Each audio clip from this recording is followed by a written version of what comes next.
Hello, this is Bob, and today I'm doing two things I've never before done on The Wright Show. First, I'm posting a golden oldie. Today's dialogue is from way back. In fact, from so far back that I taped it before The Wright Show per se existed.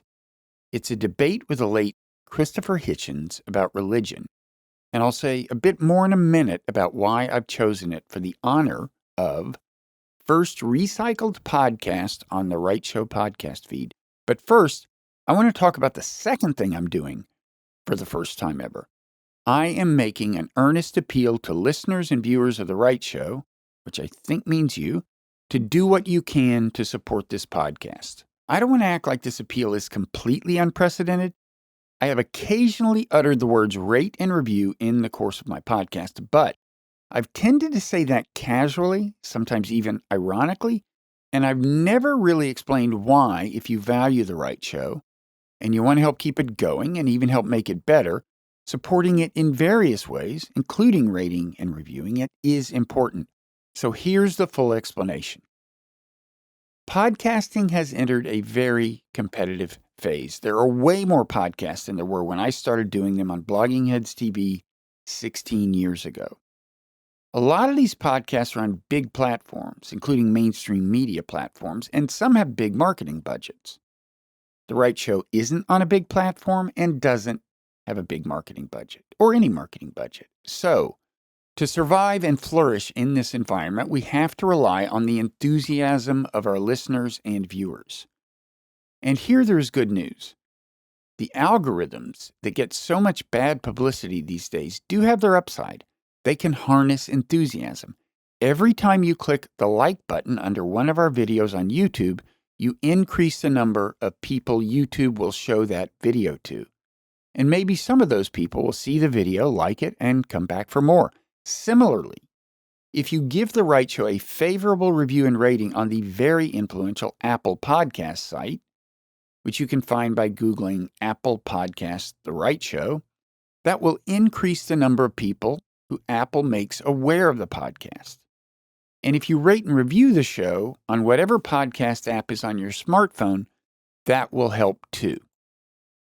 And all this stuff adds up. The more awareness of the Wright Show there is, the more great guests we can attract, which in turn builds more awareness, and so on.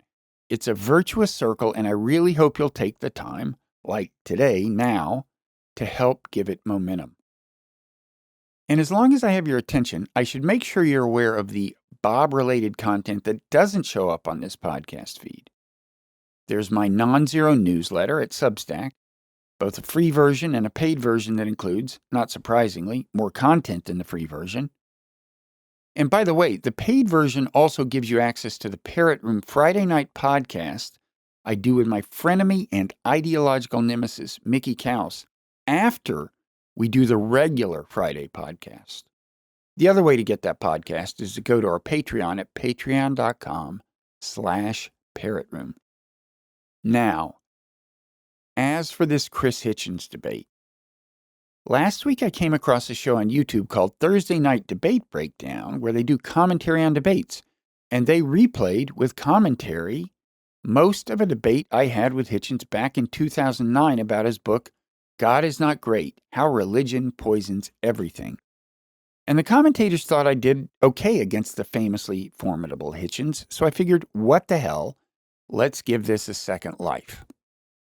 After all, it's the holiday season, so I'm entitled to take a week off from my grueling schedule of taping 3 podcasts a week, counting the Parrot Room, that is. Although I gotta say, if I don't quit talking right now, this is going to turn out to have consumed about as much of my time as taping a new podcast would. And a lot of your time, too. So, I'm going to shut up after I make one final appeal for you to rate and review and smash that like button and wish you a happy holiday. I hope you enjoyed this golden oldie. Hi, Christopher. Robert. This is the second of 2 dialogues that we're taping consecutively, which will explain why some of our clothing may seem familiar, at least in my case, to people.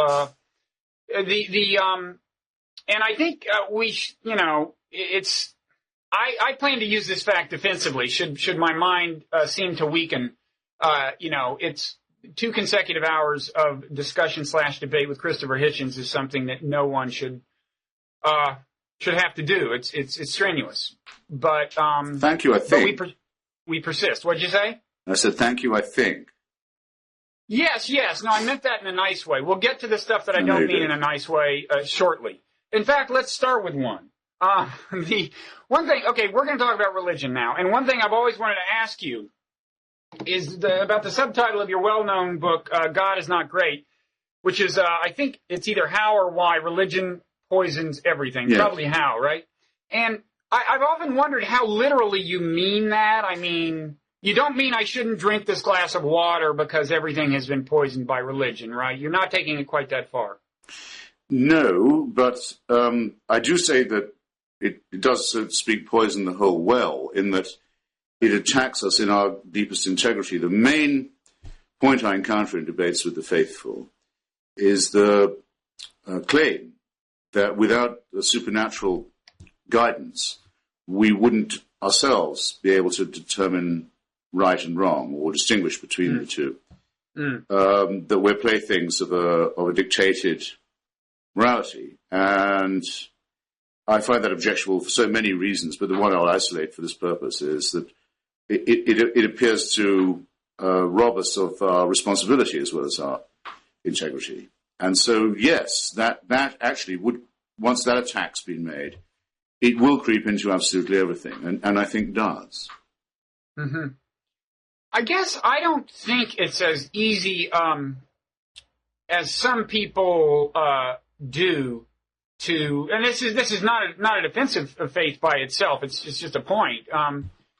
I don't find it as easy as it is commonly asserted by, in particular, Dan Dennett, for someone without reference to religious assumptions to construct a morality and indeed to sustain a belief in absolute right and wrong. Now, I myself am faced with that challenge because I don't subscribe to any conventional religious faith or claim any kind of revealed faith that would guide me here.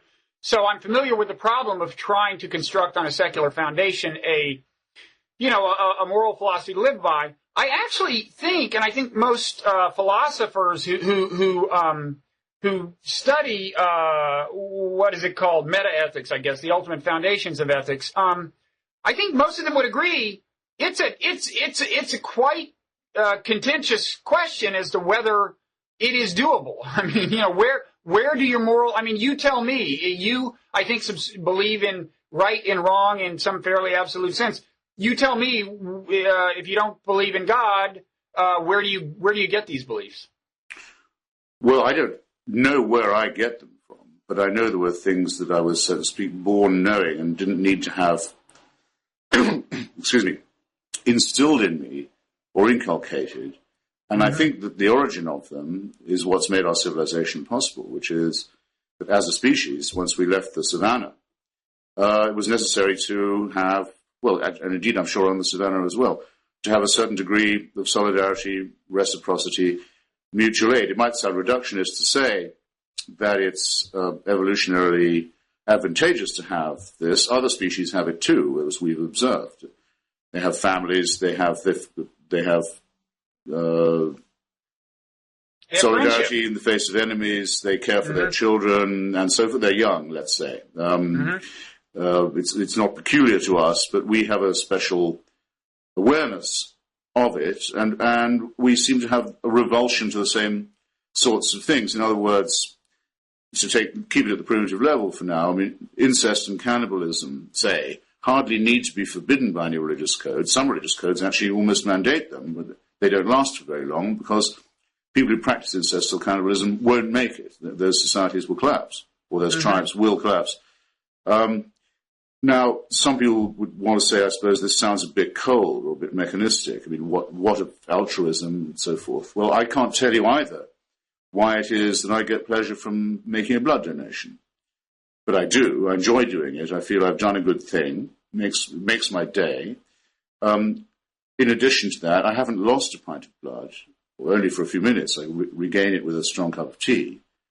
But someone else has gained one, and I happen also to have a very rare blood group, so I have a general interest in the blood donor system continuing to function. I don't think there's any need to involve a supernatural being in this, and if there is, then you have to explain why that supernatural being so often wants you to do immoral things. He'll tell you, you must destroy not just the Amalekites militarily and the Midianites, but you must kill all their children and enslave for prostitution their women and so the livestock. If yes, I mean these things are, or you must mutilate the genitals of your children, something that wouldn't naturally occur to me to do. You'll suddenly present you with a baby girl or a baby boy. You think, here's the first thing I've got to do to prove I'm in line with divine morality. I must find a sharp stone and hack around at their genitalia, which appears to suggest, by the way, that the argument from design is also nonsense, because you're born into the world with stuff that God thinks is superfluous, having gone to all that trouble to make you in his image.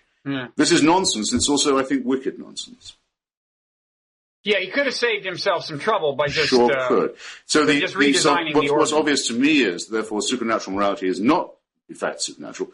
It's the projection of the man-made onto other human beings. Yeah, I certainly don't deny that. I still think it's not so easy to construct an airtight absolute morality from purely secular premises.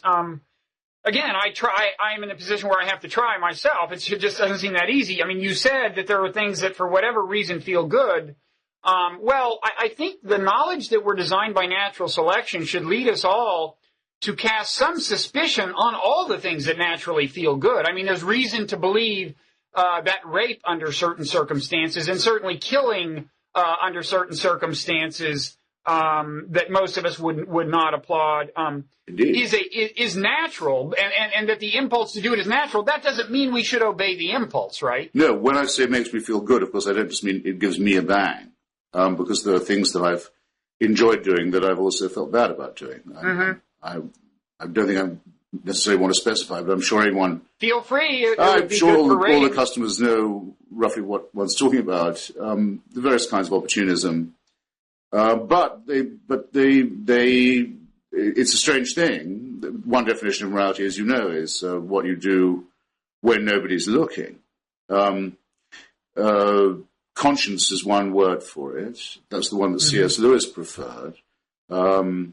Adam Smith called it your unseen auditor. You feel that you don't want to be looked at askance by someone you don't actually know, but you can imagine taking a bit of a dim view of what you're doing. There were various attempts at it, but it does seem to be, except for the proportion of socio and psychopathic people in the population, who either get positive pleasure from unkindness to others, or who don't realize that other people are also important. These presumably also are made in God's image and or are, I would prefer to say, the product of natural selection.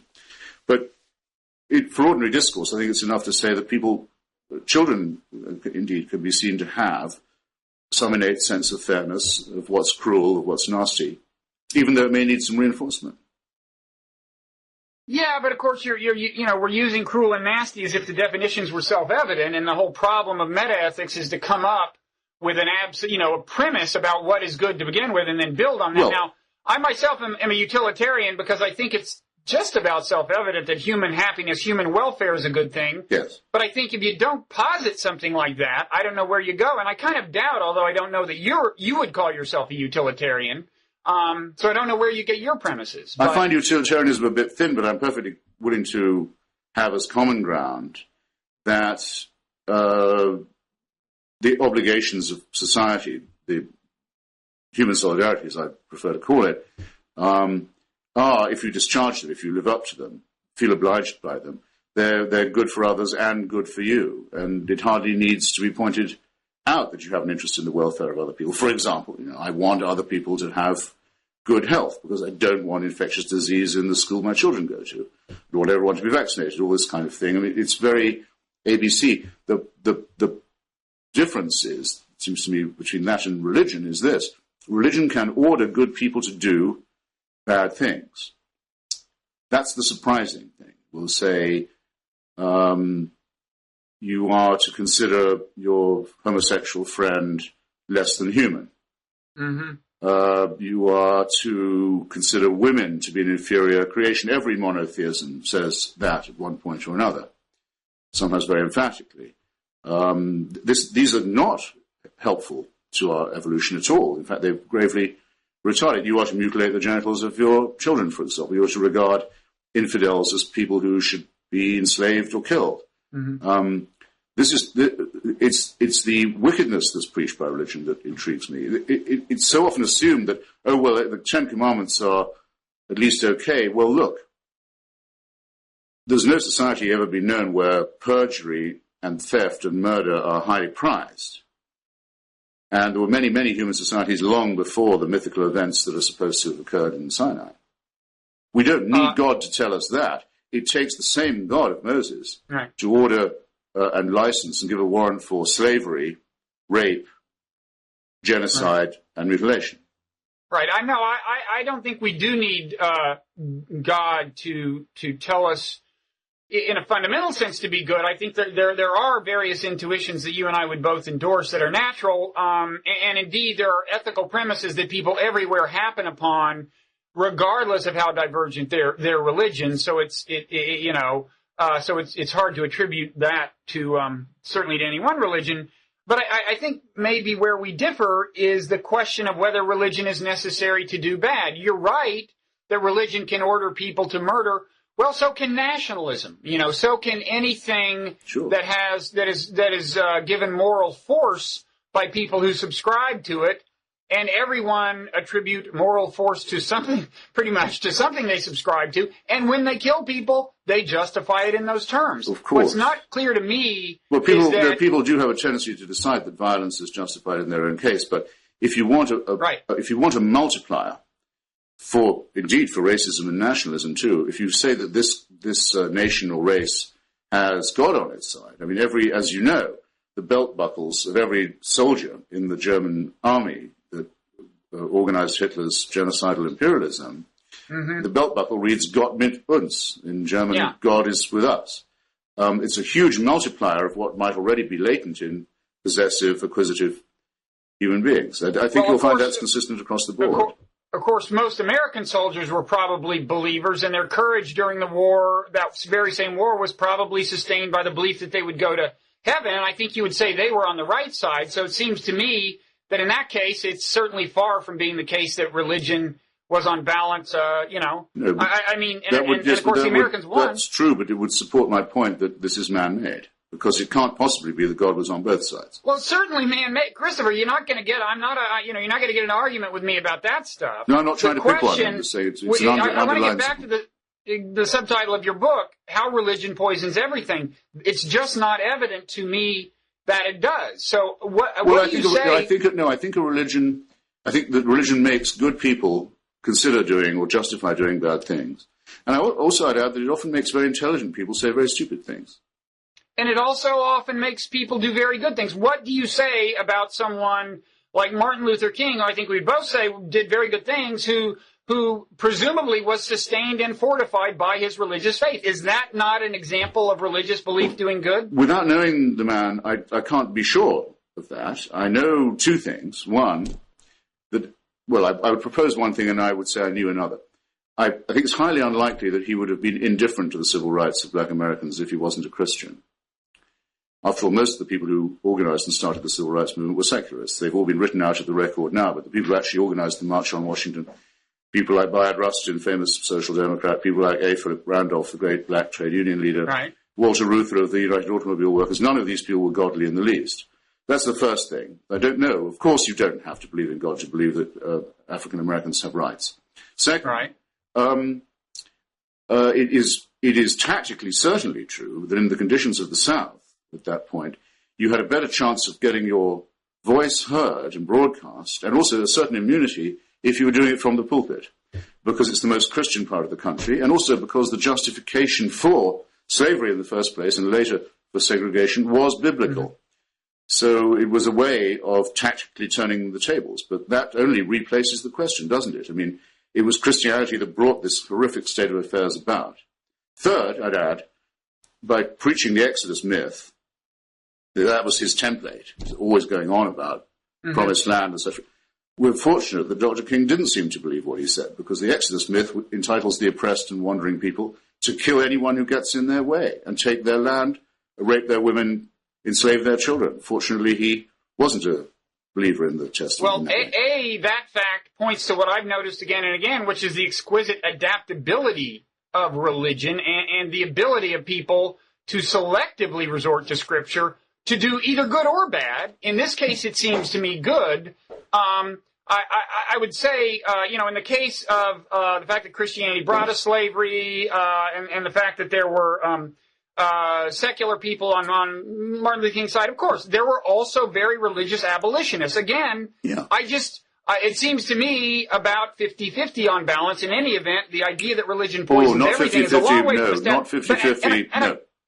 Can I just ask you, are you saying Martin Luther King was not religious and cynically used the pulpit? Did I hear you saying that? No, I wasn't him, and I didn't know him, so I don't know whether he was a sincere believing Christian or not. I mean, he studied Hegel and Marx when he was in college.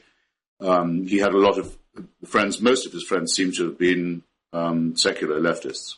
Well, I don't know if he was himself. What he thought when he was alone, whether he really prayed and really believed prayers were answered. I have no idea what he. If he'd confined himself to praying, he certainly would have got nowhere. I haven't heard you. I have to say you're wrong about 50-50 with abolitionism. Centuries of Christian-endorsed slavery, and then a few decades where a minority of Christians finally decide that this is intolerable. But the people who founded the American Anti-Slavery Society, for example, Benjamin Franklin was a member, Thomas Paine was a member. These were not believers. The chances that you would be a non-believer and an abolitionist would be much, much, much higher than that you'd be a Christian. And to this day, where slavery is officially practiced anywhere in the world, it's always with the authority of a religious text. Well, that's actually not, except in North Korea, which I would define as a slave state, which is a worshipful but pagan state, worships human beings. Generally, most slavery in Africa now is justified by the Quran. I would say two things about Martin Luther King. One is, yes, there were various secular people involved in the civil rights movement. Again, I don't think religion particularly disposes you toward good. I'm not making that argument. I'm making the argument that it often does good, and so that the subtitle of your book, unless it's meant as hyperbole or as a joke, is overstated. And I would say in the case of King, true, there were many secular people, but he, more than anyone, showed, more than anyone I can think of, showed the kind of courage that is almost uniquely evinced by believing that there's a good chance you'll be assassinated pretty soon if you keep speaking in public, and yet speaking in public. And that's the kind of thing that a Christian can do because they think they're going to heaven. Now, secondly, I would say, you entertain these doubts as to whether he's really religious, and of course that's convenient for your analysis since he clearly did good. No, I just say that I can't know it. If I can just finish, I have not heard you entertain those kinds of doubts about radical imams, who I would say are at least as likely to be cynically using religion, but that's not a theme I've heard you emphasize. Oh, well, then you should have done. I mean, when you hear radical imams saying to people, if you put on this belt and blow yourself up and kill the Jews, the sons of pigs and monkeys, you'll go straight to paradise. It's actually occurred in the minds of some people who've given up suicide bombing. If you're so sure of that, why don't you do it yourself, Imam? Why don't you? Of course, I think that au fond, at bottom, all religion is partly hypocritical and partly racketeering. I just don't say that it all is. Now, just back to King for a second. I don't know that he was a true believer. I can't know that. He was able to give sermons that would stir even someone like myself. I can say that much. What you said about him, though, and his willingness to die for his beliefs could just as well be said, and was often said, of heroic communists, including in the South, by the way, where the American Communist Party's most shining record is in the civil rights movement. What does that say to you about American communism? It says nothing to me.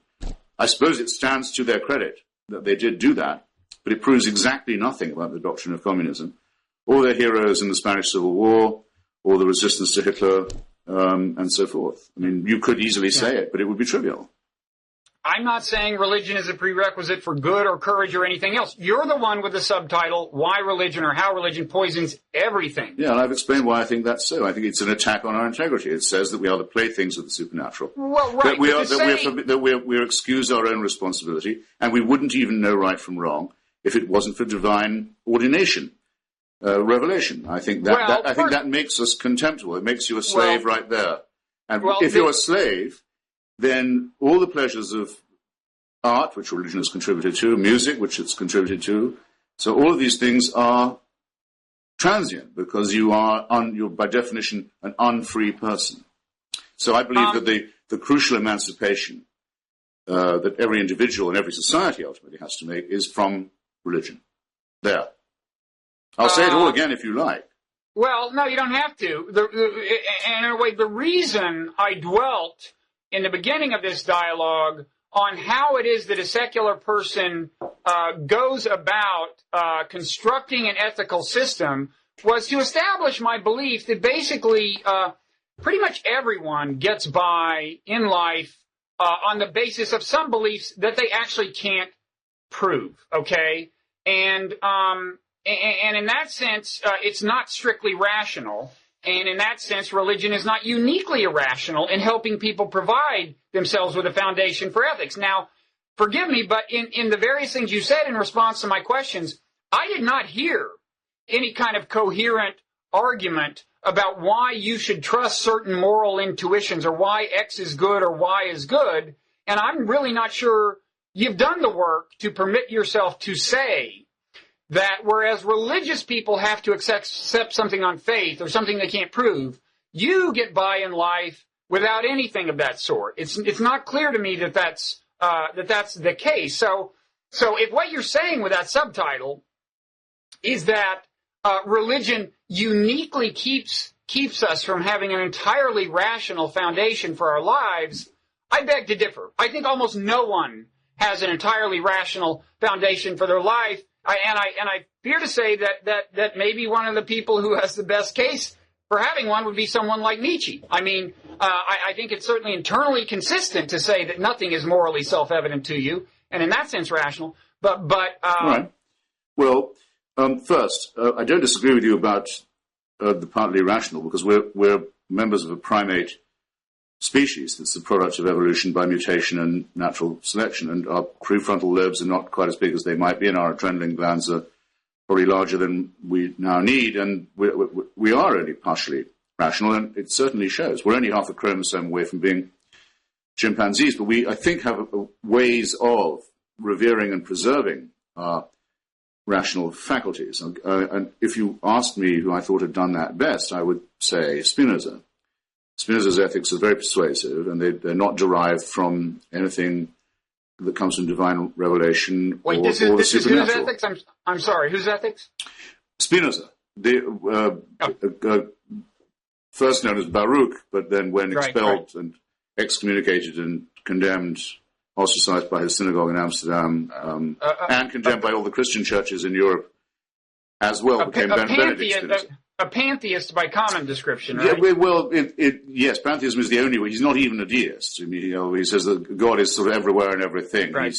He repudiates the idea of a personal God. Then the second very intriguing question, what things can we say are true for all time? Now, what most people have hit upon is the golden rule, sometimes known as love thy neighbor, sometimes love thy neighbor as thyself, which I think is, by the way, impossible, and even immoral, because it demands something of you can't do, so you'll have to go on failing, so therefore you'll have to feel guilty. No one's going to love people like they love themselves and their own families, so it's guilt-inducing and coercive.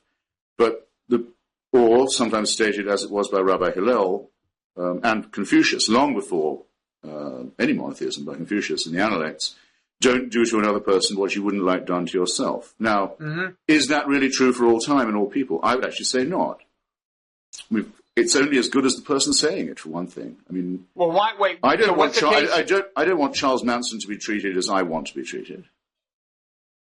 I don't. There are a lot of people I think should be treated worse than me, and I could give you persuasive reasons why I think that's so, but I couldn't say I'd found an absolute truth, and neither Can any religious spokesman do that? Well, right. Of course, the way content people that get some around questions that are is they say that I would not ask myself to be treated, to be kept out of prison if I murdered people. And so they maintain an internal consistency while subscribing to the golden rule. But you're right. That's why subscribing to the golden rule by itself will get you nowhere, because people are very good at thinking up reasons to exclude people. I would call that casuistry. What's that? I wouldn't call it consistency. I'd call it casuistry. And when you're talking to people like that, they already have all the information they need, so that every new thing that is discovered or thought, they say, oh, actually, that was always in the Bible all along. There's no nourishment in a discussion of that kind. It's the same as saying, those who are without sin, only those without sin can cast the first stone. It's a completely preposterous idea. As is the idea of an eye for an eye, a tooth for a tooth. Both these extreme positions on morality are taken in the Bible, and both of them are utterly useless to us. One is savage and boring, and the other is insipid and inapplicable. I'm saying wherever we're going to find moral rules that are more or less consistent across time and societies, and we are very lucky as a species in that there's almost no difference between us. I mean, the variation among humankind is so tiny as to be almost not measurable. If we were dogs, we'd all be the same breed. So there probably is a likelihood we could find some code on which everyone would be able to agree, but we haven't, I think, quite done that yet. And one reason for that is that religion stands in the way. I'm never going to subscribe to Muslim morality. And I don't think anybody should. Yeah, I think secular people have just as much trouble disagreeing on morality as religious people, I believe, in my own experience. They don't invent difficulties where none exist. They don't say... You said earlier about Dr. King, how it shows how adaptable... When I said how good it is he didn't take Exodus literally, you said, well, religion is marvelously adaptable. What you mean is that there is a human standard to which religion eventually had better conform if it wants to be thought moral. For example, the Jewish prayer is supposed to begin every day for a man. Said, before we start, I just want to thank God for making me a man and not a woman, and for not making me a Gentile. Right? Now, how many Jews do you know who really believe that? I know some who are very orthodox who do. Most Jews say, no, that's terrible. You know, in order to be moral, I have to forget what God asks me to do. Yeah. You'll find that's true across every religion. Right, but as you said, you don't know many Jews like that in the modern world, even though it's a scripture that was once taken very seriously, which points to the word of God, man. I mean, you can take it seriously or not. Yeah, but you didn't need religion to make people tribalistic, okay? You can go to hunter-gatherer societies who don't justify their hostility toward neighboring peoples by reference to the will of any particular god. People are just very good at tribalism, and when they're religious, it's manifested that way. And but it doesn't have to be. And men are not bad at wanting to keep women as available chattel either, if they're left to themselves. Right. But to sanctify it with a divine warrant, wouldn't you say, makes those things worse? Poisons them, in fact. To say this is not me. If someone says this, he says, "I'm proposing today. Tell you what I'm going to do. I'm going to go and blow up an old people's home in Netanya on Passover. Why am I going to do this? It doesn't sound like a very recreational, moral way to spend your day. I'm doing it because God wants me to do it." I've mentioned this to you before. I mean, if a Greek American soldier blew himself up in his barracks or murdered his fellows, saying, you know, I can't stand the fact that the United States policy is so pro-Turkish in NATO, you would not think that was a good enough reason, would you? But once it's been invested with the divine, everyone says, oh, my God, we better take all this very seriously. Yeah, but that's a good example. That's the indulgence I want to withdraw from consideration of wickedness. But you just gave us an example where the motivation is nationalistic and not religious, and I don't understand the argument you're making, if you are making it, that the fact of a religious justification makes a crime worse than it would otherwise be. To my mind, keeping women as chattel is as bad as it is. Whatever the justification is invalid, and I don't see how it being in a religious context makes it worse. Did I misunderstand you? Well, only if you didn't agree with my observation that if these things are given divine warrant, that they're thereby strengthened. If you don't think giving them a divine warrant strengthens them, then of course we have no quarrel. But I think that a lot of people were prevented from seeing what was wrong about slavery because they said it was mandated in the Bible, which it is. I think I personally would have to say that I doubt whether the Roman Catholic Church's description of Jews as collectively, indefinitely responsible for deicide had nothing to do with the massacre of the Jews of Europe. I have a feeling that the two things are connected. I can't absolutely prove it, but I wouldn't trust any disproof either.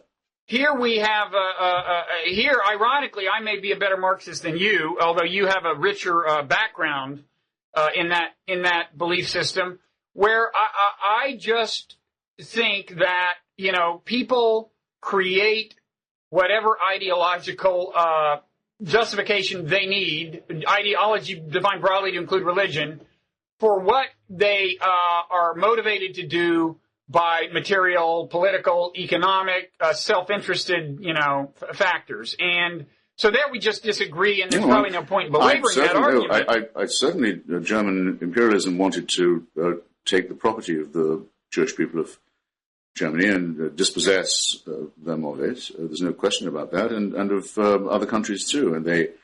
But the power of the anti-Semitic ideology on which they were able to draw came from generations of religious miseducation and lying about the Jews being an alien and evil people.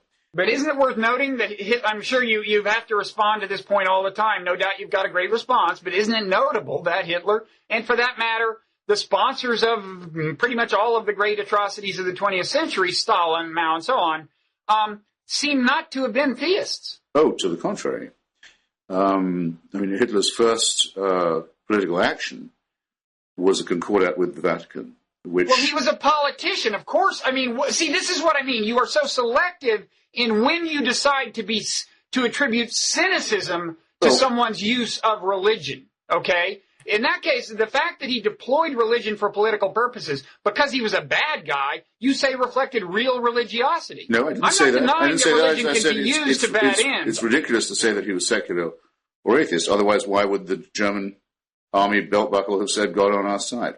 Why would to inspire I'll take the soldiers I'll take a trivial point. Who were themselves religious, I'll take a trivial point. Hitler's birthday was celebrated from the pulpits in Germany by order of the churches every year of his time. Well, of course, but that doesn't reflect on his own true religiosity. Don't call him secular then. I only know of one place in official Europe.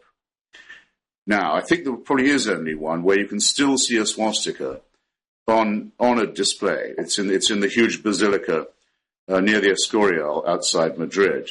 That is, among other places, where Franco is buried. It was built with slave labor from the Republican losers of the Civil War. There's a swastika on the ceiling when you look up to honor the German contribution to the victory of Catholic Spain over atheism.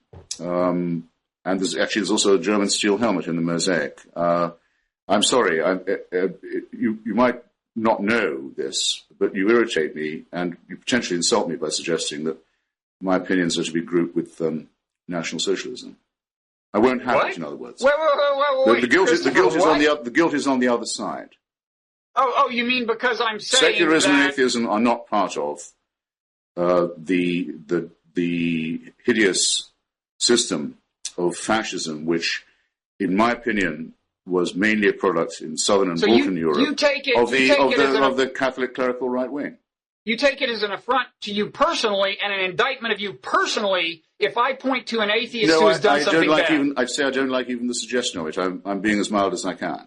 And do you similarly exercise the restraint you're asking me to exercise by not suggesting in the presence of any religious person, including a very good one, that any other religious person has ever done anything bad? Are you similarly considerate of their feelings as you're asking me to be? No, I'm not saying you mustn't hurt my feelings. No, I'm saying think you would you ought to be aware that you're doing so. It looked to me as if you didn't realize that you were making. It looked to me as if you were, without knowing it, so I forgive you, making an insinuation. So it's something that needs forgiving. Well, then when you do the comparable thing with religious people, does that need forgiving? Is that something that should be forgiven? Well, the Catholic Church has tried and failed to apologize for its generations of anti-Semitism. That's not, Christopher, don't change the subject. No, what I'm asking is this. This is really, exactly where I was. This is such a typical debating point by you, okay? I'm sorry. If there was nothing in what I said, the Vatican wouldn't have kept on trying to apologize for its years of anti-Semitic propaganda. It wasn't until 1964, nearly 30 years after the Nuremberg trials, 20 years old, but chance that they said that they no longer accused the Jewish people collectively of deicide. Christopher. I still don't think the apology is complete, but I can see the bad conscience that they must have about it. Now, you say that's just political opportunism, the alliance between Hitler, Mussolini, Franco, Salazar, all the other dictators, and the church. I say it's not. I say it's the product of a long period of telling people who might not otherwise have got the idea, in every Mass, every Easter, that the Jewish people were their enemies. I think you can't do that and not expect bad behavior to be a consequence of it. And you just brushed it off and said, oh, well, people just make up ideologies to suit them. Actually, it wasn't very evolutionarily helpful for Jews to be driven out of Europe and murdered and their property taken. All societies that do that fall into ruin. Christopher, well, you said you were utilitarian. Christopher, what point are you making? Who said it was? Well, I'm saying your utilitarian point seems a bit thin in the face of that, doesn't it? What? These things are just invented as and when. Christopher, can I talk? Do utilitarians believe that everything that happens is for the good? Is that what you think a utilitarian is? No. The utilitarian principle is most famously encapsulated as the greatest happiness for the greatest number. That is what is to be desired, not what always happens. No. And I'm saying it's no less likely to happen under religious auspices than under secular auspices. I mean, these periods of history you're talking about are periods back when virtually everyone was religious. Pretty much every good thing and bad thing that happened was done by a religious person. But I just have to return to this silly point you brought up, where because I pointed to an atheist who'd done something bad, you turned around and made it sound like it was some inexcusable affront to you personally. And then I said, well, wait a second. When you do a comparable thing to a religious person, in the presence of a religious person, complain about some crime perpetrated by a religious person, should they be equally offended? And you went off on some weird tangent. I just don't, that's just a silly distraction. I mean, do you really think you should reasonably be... I think you'll find that the digression is your fault. I said that I thought that a long religious preachment, in this case of anti-Semitism by Christianity, had terrible consequences, had made good people behave badly in a very epoch-making way. And you appeared to say in riposte that the main preacher of that evil, Adolf Hitler, was in some way of my way of thinking about religion. I had to say I thought that was A, wrong, and B, without becoming tearful about it, more insulting than you might want to be. I mean, if you should either say if you think that Nazism is a version of secularism, if you think so, or not, but don't try and just imply it. As for taking offense, look, man, I mean, every day I have to listen to religious people saying that the teachings of Darwin are false, that Jews should be killed, that homosexuals are wicked, that women... I mean, if I was insulted by this kind of thing, if I took offense, I'd have no time to do anything else. It's they who say they have the right to threaten me with death for offending them who are the problem. Don't try and put me on all fours with that either, please. Well, I'm flattered that you feel a need to distract us from the actual issues. I don't know. I think that raise. was a digression, but I think you started it. But I think it was worth having. Okay, so in the future, no one in a debate with you about whether religion is on balance a good thing or a bad thing, and by implication whether non-belief is more likely to be a good thing than a bad thing, will be allowed in your presence to point to anything an unbeliever has done that is bad. I can see how those debating rules would favor you, and I don't blame you for advocating them, I will put myself in the safekeeping of the people who watch this item. You will be in good hands, and I'll ask them to write in if they say that you have summarized my opinion correctly. Christopher, you don't have to worry. I assure you that on this issue of religion, you have many more followers on this website than I have. I've done the empirical work. It's not a matter of a vote. The commenters will be overwhelmingly on your side, and if that's your primary goal in life, you have arrived. No, I wouldn't say that it was. Anyway, I don't think that I should take any more time with this. I'll just put myself in the keeping of the audience and see if anyone thinks you summarized my opinion correctly. Okay, so we can move on then? Well, what choice do we have?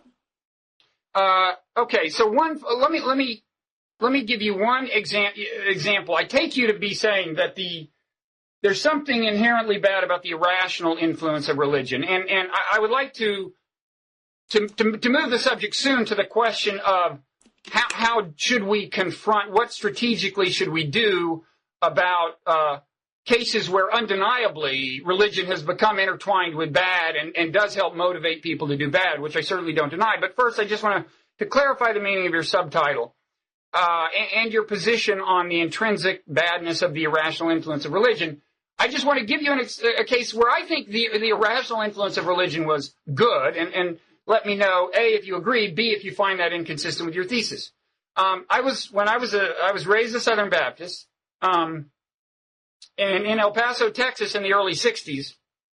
This is around the time that the Civil Rights Act was being passed, and it was, Texas was certainly not the state where it was most popular. And there I was, a 7 or 8 year old or something, subject to the irrational influence of the Southern Baptist Church. And what was going on in that church was that every week in Sunday school we sang the song "Jesus Loves You," which includes the words Jesus loves the little children, which includes the words red and yellow, black and white, they are precious in His sight. And I cannot imagine that did not reinforce in my mind the idea that black people are just as valuable morally as white people. It reinforced it in an irrational way. It wasn't like a logical argument. It was drawing on my irrational devotion at that time to God. It seems to me that was a positive effect of religion, and I think I could point to many others, not to mention all the people working in soup kitchens under religious inspiration and so on.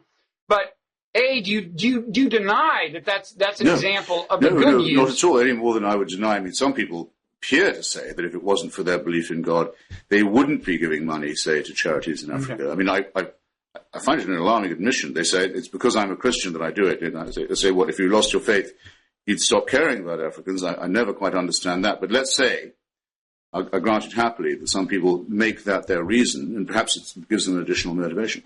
I'm quite content. I take them at their word. My challenge on this point is the following. I'm sure I've tried it on you before. If I haven't, I'll try it on you now. You have to name a moral action or an ethical statement made by someone of faith or because of their faith that couldn't be made by me as an unbeliever. You won't be able to find one. And if you're telling me that without that verse, you would have thought, well, when it says Jesus loves the children, in itself a meaningless statement, but surely that doesn't mean black children. If you're saying otherwise, you might have thought that. I leave it to you to say so, but I really doubt it. I mean, the corollary to my point, by the way, the corollary question, find a moral or ethical statement that an unbeliever couldn't make or perform, is think of a bad thing done or said by a believer because of their religion. Now, you've immediately thought of one, and so has everyone who's watching this. But I love these games. For example, the Reverend Bailey Smith, some big mouth idiot who was Jerry Falwell's deputy, once made an anti-Semitic statement that I thought was factually true. Shall I tell you what it is? Sure. God doesn't hear the prayers of a Jew, he said. I couldn't agree more. I don't think God does hear the prayers of a Jew or anyone else. Right. So you can, if you're a religious person, make a ridiculous statement that is consistent with some of the rules of rationality. But it's more likely to be a coincidence, I'd say, than anything else. So you asked me if I could name a moral belief held by a religious person that could not be held by a secular person. Moral action taken or statement made, yes. And can you name for me an immoral action taken by a secular person that could not be taken by a religious person? No, I think I'd have to accept like that would be. And my point is sustained. But we don't say that our morality is necessarily superior. We simply say that the reliance on the supernatural is superfluous at best, and can lead to wicked things. I've already instanced, though you refuse to take me up on it, centuries of Christian preaching against the Jews, which I said in the end that was going to lead to evil. And you didn't take me up on it then, and you haven't since. You said, oh, well, that kind of thing could happen anywhere. I don't think so. It's a long inculcation of simple people with evil falsehoods in the name of a religion. Now, religious doctrine does have some enduring effect. I'm not the most simplistic kind of, Marxist in that sense or materialist in that sense. I would just say that back in those days, all good and bad things resulted from religion. Now, back when everyone was religion, all the good stuff and bad stuff was justified. When everyone was religious, all the good stuff and bad stuff was justified by religion. And yes, I do believe, by and large, most of the bad stuff was motivated fundamentally not by the religion, although justified in those terms. This is an almost metaphysical debate. I don't think there's any point in carrying it on a lot further. I know I'd like to go on with it a little longer. By the way, since it's the second time you've mentioned Karl Marx, I think you may have noticed in my book, I quote what he actually did say about religion. Most people say that he denounced it just as an opiate. And I quote what he says. It's from the introduction to his critique of Hegel's philosophy of right. He says, religion is the sigh of the oppressed creature, the heart of the heartless world, the spirit of a spiritless situation. And then he says it can be an opiate for the people. And he goes on to say, criticism of religion has plucked the flowers from the chain, and not in order that men and women may wear the chain without consolation, but so that they may break the chain and cull the living flower. Now, I perfectly understand why people have a need for the numinous, you might say, or the transcendent, the things that are part of our emotions that are not completely quantifiable, to do with music, poetry, love, landscape, and so forth. There's no question that these are essential for us, almost as much as food and drink is. But there's no need to postulate anything supernatural about them. I think that, in fact, they're enjoyed better if they don't come as gifts from someone who wants something back from you. Yeah, I don't disagree with you there. One final point on this: is religion good or bad? Where I would say essentially neither. It's about equally capable of both. But you in your book you recount this question. I guess Dennis Prager confronted you with, where he said, "Admit it. If you're walking down the street, it's dark, and there's nobody else. You see a stranger approaching out of the shadows. Could be, would you rather be a religious person or not a religious person?" Yes. Right? And your reply was, as I recall, what country did you pick? Where if you were in I said, Lebanon, he said you had to imagine you're in a strange country, a strange town, where you don't know anybody. This happens. It's evening's coming on, and you see a group of men coming towards you. Do you feel better or worse if you know they're coming from a prayer meeting? And I said, well, just without leaving the letter B, I've had that experience in Belfast, Beirut, Baghdad, Bombay. There's another B I'm not coming up with. Those four will do. And believe me, you don't want to be around when the church is let out in those places, or the mosques. You don't. Oh, come on. That's what I can't say that isn't what I said. What I was curious about was, honestly, if you did the thought experiment in the average American city, say you're in a part of town that could be a little dicey, all you know is whether that person is religious or not. Honestly, you would say in a part of town that's known to be dangerous and pervaded by crime, you would say, I would rather it be the not religious person in an American context? Well, in a civilized secular society with police force and enforceable laws and so on, I don't think it really makes very much difference. So I wouldn't want it to be the nation of Islam's church, for example. No, but I mean, I think there one can, in a country that has managed to put religion under some kind of discipline and control. No, it doesn't apply. But look, there's a tautology involved in what both of us are saying, actually. When you say, well, people do bad things, but that's when everyone was religious, so everything, good or bad, was religious.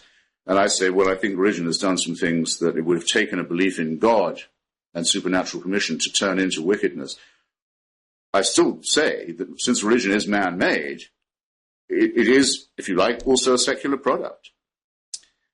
But there is nothing more likely to intensify existing criminal, selfish, racist, enslaving, rapists, genital mutilation tendencies, suicidal and mass murdering tendencies, than the belief that you have a divine permission to do this. Mm-hmm. And the fact that that is a man-made invention, because obviously it can't be a divine permission in my worldview, doesn't get you off the hook. I say it's religion that poisons everything. Well, actually, the belief that you have a special right because you say you have faith. I think we've uncovered instances where you don't think it poisons everything. Like when I was singing that song in Sunday school, I don't think you thought I was the subject of a poisonous bad thing at that point. I would say, I said, if you remember, I said it makes good people do bad things, And I added, and I hope you won't take this personally, that it makes intelligent people say dumb things. If you're telling me that on singing a ditty, it says that Jesus loves all the children, and this must mean black kids, that had a real effect on your mind, I'll have to take your word for it. But I mean, I can't believe that such a thing was necessary for you. And I think you do yourself no favor. I was 8 years old. I guarantee you it did. It was the I would say benign use of the indoctrination of a child. Well, then you're going to have to accept all the Christian churches that said there are no black people allowed into this church, and God separated the sons of Shem, Ham, and Japheth. No. You see, again, you have to accept them. If you're going to take credit for one, my dear, you have to accept the responsibility for the rest. Christopher, and I'm sorry, I actually don't really believe your story. I don't think that came as a revelation to you, because there's no such person as Jesus. He has no particular attitude towards children, except he thinks people should leave their families and follow him. They didn't stress that in my I would say, by the way, okay? denominating those children by color in the hymn is a bad idea to begin with. So, but why not just say he likes all the children, even though he didn't? Christopher, when you say I have to accept the bad with religion with the good, I do, because remember, I'm not arguing that religion is more good than bad. You're the person with the burden of I'm not clear you showing, see what it is you are and this arguing. explains why you're straining in these cases. Well, no, you're the one with the burden of showing that religion always has bad effects. That's not. No, my burden actually isn't that. My burden is that everybody knows what I think and also how, and I keep saying it again and then giving, I think, ever more beautiful and elegant illustrations of it. But it's very difficult to argue with someone whose position is not disclosed. You don't tell me whether you think religion makes people behave better or not. You don't. You have said you don't believe in the supernatural, but I'm not clear what you do think. You don't have to think anything, but it's very difficult to go around with you when I don't know what your views are. Oh, I've tried to be as clear as I can. I think that in both my book Nonzero and my book The Evolution of God, I've argued that there is a moral direction to history along at least one dimension. And I won't get into it even to bother explain what the dimension is. B, I think that it has some of the hallmarks of purpose in a way that doesn't necessarily imply the existence of a conscious designer, intelligent being, God. Could be that there's a God who set it all in motion in a kind of deistic way, but my view of history itself is materialistic and doesn't appeal to intervention or anything. In any event, I believe that there is a moral direction to history that helps me orient my life, and in that way provides some of the sustenance that religion provides for people. So maybe I'm religious, even though I'm agnostic on the question of whether there's some being behind it all. That, in a nutshell, that's my position. That it could or could not be the case. Well, I mean, I don't quarrel with that, but it's hard to argue with. I think, by the way, if you care, of course I've looked at your book about the evolution of God, and I should tell you, I mean, I've had I say it in my book as well. I mean, the hardest thing for me to give up when I stopped thinking like a socialist, not entirely stopped thinking like a Marxist, but when I found I couldn't make it match observable reality anymore. The hardest thing to give up is teleology, is the idea that the future can be better or will be, or simply in some way ought to be, that we are on, that our own evolution is an upward curve rather than just a blip. It's very, very difficult for a human being to give that up. But if you think what you just say you thought, I have not given it up. The collapse of European civilization into barbarism in the 20th century and the enormous role played by religious superstition in that collapse, the Counter-Reformation, the Crusade, the number of times that civilization was on the march in Europe and was retarded terribly by faith, by the Inquisition, by the Crusades. It makes it to be absolutely impossible for you to say that religion has been anything more than slightly modified in its barbarism by the achievements of science and by the exercise of ordinary humanistic morality. Well, first of all, although my belief is that religion does about as much good as bad, my argument about teleology doesn't presuppose that at all. They're unrelated. And so I don't want to bore you with it, but they're just not relevant. You mean the evolution part has nothing to do with your belief in the innate goodness or badness? That seems to be a hard separation to impose upon yourself, but that would be your choice. I didn't hear you say anyway, how is it to be quantified? I mean, for example, if I say what I'm sure of, which is that millions and millions of children's lives have been stunted and poisoned, coin a phrase, by being told they're going to go to hell if they play with themselves or if they become Protestants or, as the case might be, Catholics. I mean, there's no way of quantifying how much harm, how much misery that's done, is there? I mean, we can sometimes do body counts of things like the 30 Years' War and so forth, but it's very, very crude. We don't have a means of quantifying the evil that a religion has done. It's very hard. It's very hard to quantify the good. Now, in your book, you generally ignore the good and only focus on the evil, so it's extremely hard to do it in that circumstance. But I've waited too long to get to a subject I think we should at least glancingly touch on, because it's my motivation really for challenging your claim that religion is I think an overwhelmingly universally bad thing, or however you would put it, which is that I think it leads you to a very counterproductive view on foreign policy. It leads you to think that the enemy of good is religion per se, that the source of conflict and terror is so often religion per se, as opposed to underlying circumstances that I think give rise to it. An example I often use is Israel-Palestine, where I think you would agree with me that as an historical matter, the tension there, the conflict there, began in a pretty secular context, right? I mean, the subsequent religious radicalization on both sides is indeed subsequent. And what seems to be the prime mover here is an argument over land. No, I mean, actually, I'd like to share the premise with you, but I can't, because the claim in the first place, but admittedly it was a fairly secular Zionist movement that Herzl founded, but the claim that they were returning to the land is a claim to land that is supposedly awarded to them by God, who neither you nor I believe is involved in real estate. The opposition to it would have certainly been there if all the Palestinians were atheists. They wouldn't have wanted a Jewish colonization or any other kind. Right. But as it happens, it's made impossible to solve by the opposite claim that, yes, God does give land. Of course, we agree with Zionists and rabbis about this. It's just that it's Muslim land. It's part of the lost Ottoman Muslim Caliphate. And of course, no Jews or unbelievers are allowed there. So what could have been, if it was a territorial dispute, solved with a two-state solution that the majority of people want a long time ago, is made completely insoluble precisely by not the deists, but the theists, the people who don't just believe in God, they believe God takes their side.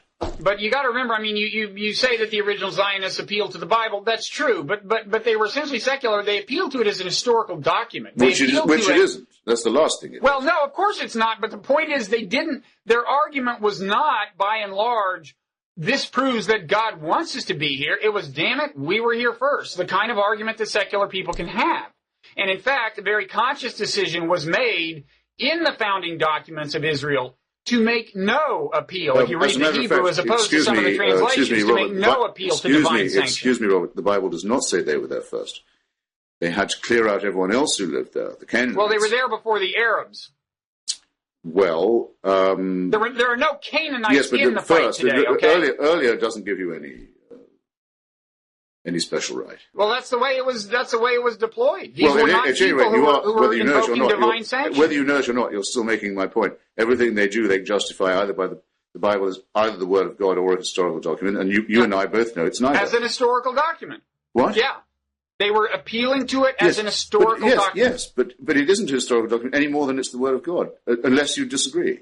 And you don't think that's exacerbated the situation? No, I think it was false history, but my point is their motivation was not religion. They, again, as people do, they found whatever convenient was convenient in the way of text or justification. So the Jewish settlers who moved to the West Bank and steal other people's land are doing it because they think they have a historical claim. Is that what you're really saying? Wait, I didn't hear that. I'm sorry. The Jewish settlers who moved to the West Bank steal other people's land and build colonies on it that are now amount to the size of suburbs are doing it because they say they have a properly legalized historical claim. You know very well that's not what they say. No, I didn't say that. I said it, indeed, as the conflict festered, it became less nationalist and more religious. But the idea that the religion is the underlying cause is a mistake. The religious belief is now a big problem. I don't deny that. Amazing that it should come from nowhere. What? Amazing that it should come from nowhere. Suddenly they're all religious in Jerusalem? I mean, you said it. I mean, I just have to. I don't feel I have to comment on that. They're not all religious in Jerusalem, but you're right that that the more problematic settlers are. Yes. Well, if you think the quarrel over the Holy Land is secular, I'm perfectly. I mean, in one way, I'm willing to agree with you because, after all human conflicts are secular. There is no God who takes sides. People who think that he does, or she does, or it does, are indeed dreaming. All conflicts are non-religious, if you want. I'll happily say that. The statement there is no God is as meaningless as the statement that there is one, because the entity under discussion is meaningless. But I said religion, not God. Okay. Now, religion which is at the root of the original quarrel, has also made it insoluble, is making it insoluble. These people, if you look at their propaganda, Jewish and Muslim, what they want is for the world to come to an end. They see in this the sign that they can bring on the Messiah. The way this emphasis on the intrinsically, I would say almost autonomously bad role of religion is used by your compatriot Sam Harris, and you may or may not agree with him, is to say, as he has said explicitly, do not bother looking for material circumstances that motivate, that underlie violent Palestinian resistance or terrorism, because it's just religion. Now, obviously, the implication of that is don't bother stopping the settlements. Don't bother even messing with things on the ground. And this is what most bothers me, and maybe you don't share Sam's view here, but this is what most bothers me about such an exclusive, and I would say misleadingly exclusive, emphasis on religion as the source of all evil. Well, I don't know if that's what he says about Palestine or about the roots of Islamist violence in general, but I'm sure he wouldn't say the settlements had nothing to do with it, and he certainly wouldn't do what not even you were willing to say and say the settlements are not to do with religion. On the broader question, I don't think it's true, for example, that bin Ladenism, whatever you want to call it, jihadism, is created by poverty and unemployment. No, I know it's the cause of a lot of poverty and unemployment. In fact, it's the deliberate cause of a lot of poverty and unemployment, because that's the ground in which they hope to operate. I mean, the blowings up of the hotels in Indonesia, for example, greatly reduced the national income of an already very poor country. It isn't the product of unemployment and poverty, it's the cause of it. You'll find that's consistent across the board. Afghanistan was reduced to beggary by the Taliban. So there's an always wonderfully congruent coexistence between extreme religiosity, poverty, disease, ignorance, illiteracy, and superstition. But that's the stew we're actually dealing with. However, I think people who say, I'm going to kill you, it's my friend Fleming Rose, for example, who's the editor of a newspaper in Denmark, an Al-Qaeda cell in Chicago, Illinois, has been found to have been helping to plot the death of an editor of a newspaper in Democratic Open Society of Denmark. Are you telling me they're doing that because they feel that their wage packet has shrunk? Come on. No, my own emphasis is really not on poverty, but it is on various material circumstances, and I'll link to the piece in which I quote Sam Harris saying, I think, don't bother to look for this, or any other such variable. We'll link, and if I'm wrong, we'll see that I'm wrong. But I'm pretty sure he holds that. If you don't find, then I would consider you more enlightened. Well, no, I mean, I'm a very great admirer of Dr. Harris, and I'll give you an example of, without consulting him or having read his stuff, the government of Gaza is currently run by Hamas, a ruthlessly Islamist party which publishes the protocols of the Elders of Zion, an anti-Jewish fabrication, on its website, and calls for the destruction of all Jewish people and for the total Islamization of Palestine. Now, these people have been told if they'll drop saying these things, the embargo imposed on them by the United Nations and others in the European Union will be lifted. They'll be able to get building permits. They'll be able to have all kinds of construction and aid. The floodgates of help will open for the people of Gaza. But they won't do that. That's not a price. They'll keep people in Gaza in poverty and misery and fear because they will not give up their religious fanaticism. Well, you know what that's an example of to me? It's the way governing elites in general often sacrifice the welfare of their people. I would make a comparable argument about the relatively secular leadership in the West Bank of the Palestinian people. There are things they could be doing, but it would threaten the supply of money to them and they're not justifying it in terms of religion, but it's still happening because elites are elites, and they're often bad. But, as long as we're on the subject of Sam Harris, the one final, we're running over time, but finally, I said this to kind of you and Sam in Mexico when we had this debate in Puebla, which I guess we can link to. I mean, it was such a multi-party debate that people should not go there for the thrill of mano-a-mano combat. But no, indeed. But I said to you, to Sam, I think I don't think I'm caricaturing your view when Sam's view especially, but I think yours is. What we have to do, the priority has to be, expunge religion from the planet. And I said, so I think, Sam, your view is that if we will run up to these Muslim extremists who are terrorists or who may be amenable to that or maybe leaning that direction, grab them, shake them, and say, don't you understand? Your God doesn't exist. I think Sam's view seems to be that's a productive thing to do. I beg to differ. And it's, again, because I think religion is not intrinsically bad, and many of these people who have not yet made the leap to terrorism will not necessarily make it, but they're more likely to make it like all religious people of all persuasions, they're more likely to be fundamentalist if they feel threatened. So leaving aside the merits of the case, I don't think it's tactically a productive strategy. Well, I don't know of any instance of Dr. Harris going to the region and telling Muslims they must give up their religion, which is all nonsense anyway. He's been pursuing his career in neuroscience and building up a wonderful website called Reason, on which you can access almost all the debates and texts about the debates and debates about the texts of religion since human history began. So what you say isn't even a caricature. What I say in my book, since it's me talking, perhaps I can just discuss that. I say, if religion will leave me alone, I'm fine. I don't even want to have to know what someone else believes, as long as they keep it at home or within their family. But I know so many people now who live in the United States and Western Europe who have to go around under armed guard for things they've published that are novels, for example, or cartoons or editorials. Because Islam says, no, we will follow you home and we'll kill you because we think you've been rude to us.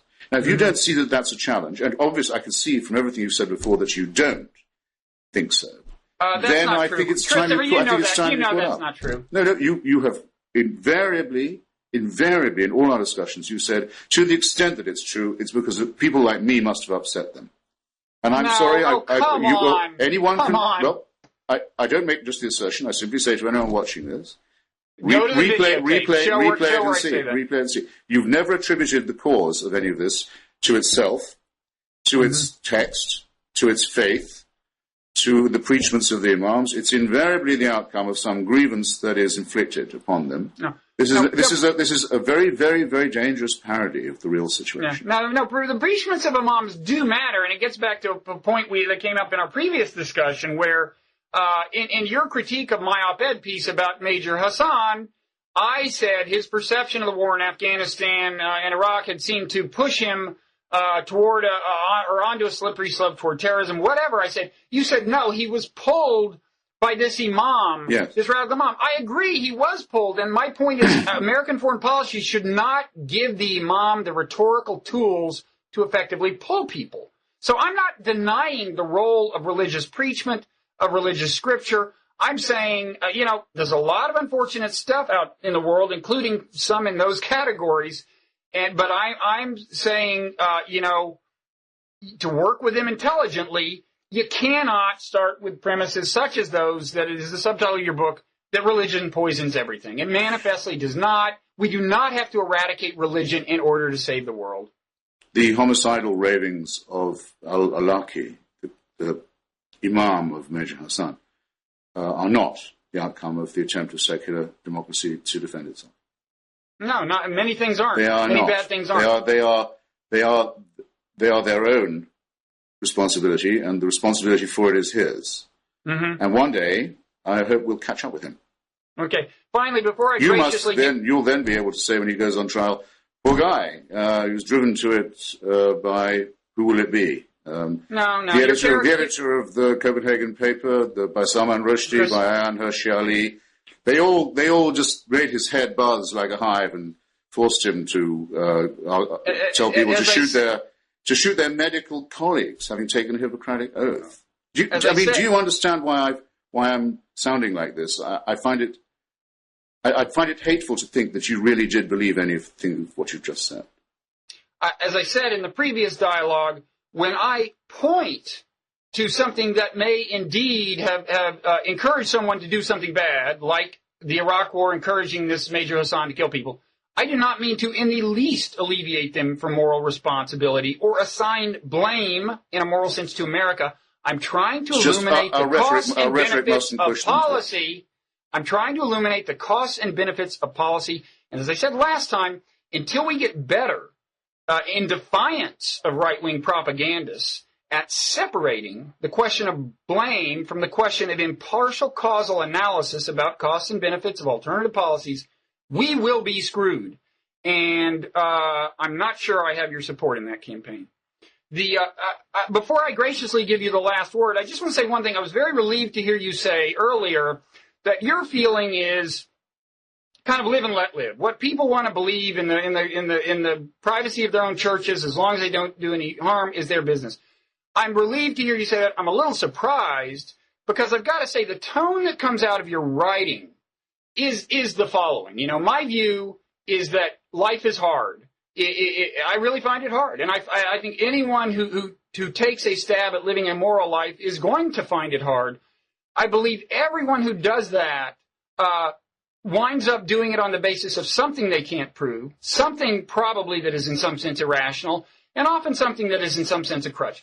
What I hear you saying, and maybe you've now corrected me and I won't think you're saying that anymore, but what comes through in the tone of your writing is, well, I'm sorry, but all of you are coping with this difficult challenge of life in a way that's just intellectually laughable. And if only you were as smart as I am, you wouldn't be resorting to this.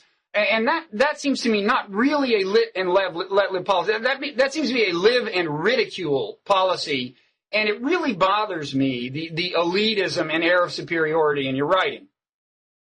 Well, I'll comment that in reverse order, if I may. The religion makes very large claims for itself. In some cases it claims to be infallible or to have spokesmen who are. It also says, if you agree with us, we can offer you salvation. If you don't, we can promise you damnation.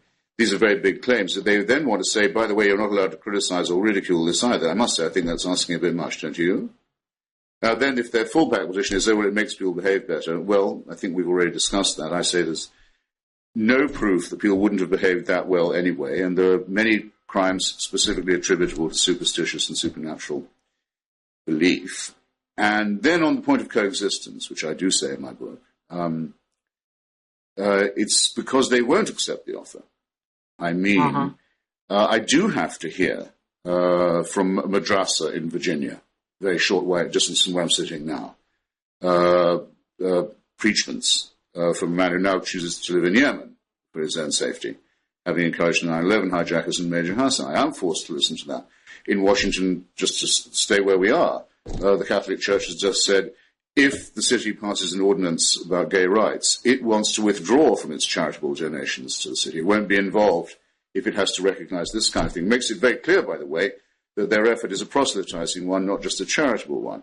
American tax dollars are spent all the time on aid to Israel, some part of which is used for the building of the establishment of a religion on the West Bank by messianic thieves who hope to bring on the Messiah. And I can hardly open the newspaper without seeing another attempt to have government money spent on the teaching of pseudoscience in our schools. Now, if you want to coexist with me, have your religious beliefs. I don't care. I will continue to find them ridiculous and I'll continue to satirize them. I hope you can take it. If your God isn't strong enough to insulate you against my jokes, too bad. Tough. But don't try and have your beliefs taught to my children. Don't ask for my tax dollars to support your church. Don't ask for my money to be spent on colonial settlements. And don't preach jihad in my neighborhood. Or threaten to send people from Pakistan and Saudi Arabia and elsewhere to kill friends of mine in London for the crime of writing a novel. Have have I begun to make myself play? They won't leave me alone, so I am a member of a group that you scorn and insult. And I don't scorn atheists. I do not scorn. No, you've written nothing but scornful. Atheists. You've written scornful and insulting things about a group you call the New Atheists, as if we were the fundamentalists. True. I've decided to become a member of a force of people. It doesn't need every time 5 times a day to pray. Doesn't need constant reinforcement. Doesn't need to sing hymns saying what Jesus wants or any nonsense of this kind. Just coolly decides there must be a pushback to theocracy and its propagandists and its actions. And it's long overdue, and a defense of science and reason and humanism. And to that proposition, I am, without sounding too sententious about it, willing to give the rest of my life. And you might ask me, why would I do that, since I think I'm only a primate? And I say, well, some questions are undecidable. But in the meantime, I'm not willing to be told what to do by people who say that God gives them a right to push me around. I won't spend a minute of my life that way. I agree that you should not. And in keeping with my vow to let you have the last word, I will... No, I think that was it, wasn't it? What's that? Those words were the last, I think. Well, yeah. I thought you said we were already over time. We are over time. That's why I decided that those should be your last words. Oh, well, good. I thought you said I could have some more. That would be... No. That would be greedy. If you want more, I have made a vow of silence, obviously, in asserting that you would have the last word, so I can't say more. If you want to say more, go ahead. No, really. I think you've been more than generous. Okay, well, you have more than I have, because I know your services are very much in demand, yet you agreed to do this for free, a double-header taping, 2 consecutive hours of enduring me. I really appreciate it. It's always a pleasure, and in some ways an illumination. And if you find anybody who will pay us to do this, let me know, okay? You bet. Okay. All right. Well, Thanks for having me. Take care. Okay. Bye-bye.